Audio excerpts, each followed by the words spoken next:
Tom Lembong sebut abolisi dari Prabowo tak hanya membebaskan fisik tapi juga pulihkan nama baiknya. Ex-Mendak Tom Lembong mengatakan abolisi dari Presiden Prabowo dalam perkara impor gula bukan hanya membebaskan fisiknya, tapi juga memulihkan nama baiknya.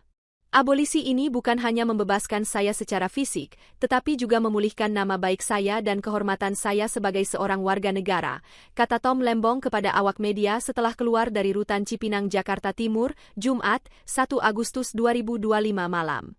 Tom Lembong menghormati keputusan abolisi itu sebagai sebuah keputusan konstitusional yang lahir dari pertimbangan yang mendalam.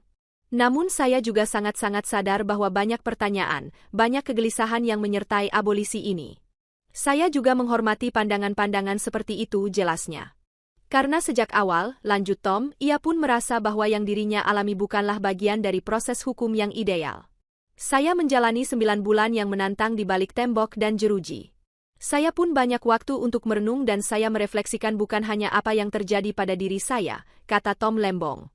Tapi bagaimana, kata Tom, sistem hukum bekerja, bagaimana publik merespons, dan bagaimana seharusnya negara hadir untuk melindungi setiap warganya. Saya tahu saya sangat amat beruntung, saya memiliki tim hukum yang luar biasa.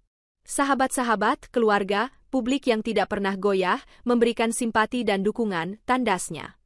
Sebelumnya, Dewan Perwakilan Rakyat Republik Indonesia (DPR RI) resmi menyetujui 2 surat Presiden Prabowo Subianto terkait pemberian abolisi dan amnesti dalam rapat konsultasi yang digelar di Kompleks Parlemen, Senayan, Jakarta, Rabu, 31 Juli 2025.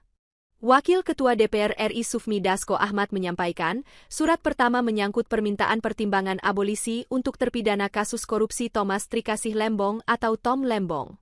Hasil rapat konsultasi tersebut DPR RI telah memberikan pertimbangan dan persetujuan terhadap Surat Presiden Nomor R43 Pres 072025 tanggal 30 Juli 2025 atas pertimbangan persetujuan DPR RI tentang pemberian abolisi terhadap saudara Tom Lembong, kata Dasko. Sementara itu, kata Dasko, DPR juga menyetujui surat Presiden kedua berisi permintaan amnesti terhadap 1.116 orang. Termasuk di antaranya, terpidana kasus suap yang juga Sekjen PDIP, Hasto Kristianto. Yang kedua adalah pemberian persetujuan atas dan pertimbangan atas Surat Presiden Nomor 42 Pres 072025 tanggal 30 Juli 2025 tentang amnesti terhadap 1.116 orang yang telah terpidana diberikan amnesti termasuk saudara Hasto Kristianto, jelasnya. Duduk perkara, dari